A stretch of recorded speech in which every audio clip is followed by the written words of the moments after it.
నమశివాయ నమశివాయ నమశివాయ.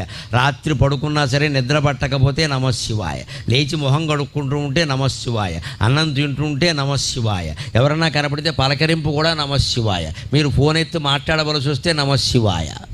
ఇంత ఇదిగా భగవన్నామాన్ని మనం సొంతం చేసుకుంటే అన్ని రకాల పాపాలు కాదు, సకల కర్మలు నశించిపోతాయి. అన్ని కర్మఫలాలు పోయి జ్ఞానం పొంది మోక్షం పొందుతాం. ఎప్పుడూ ఆనందంగా ఉంటాం. భగవన్నామస్మరణ అంత గొప్పది. అలా చేస్తేనే శివుడు కాపాడుతాడు. గమనించండి. ఇలా ఊరికే దండం పెట్టేగానే ఏం కాపాడాను? అలా అయితే అందరినీ కాపాడాలిగా.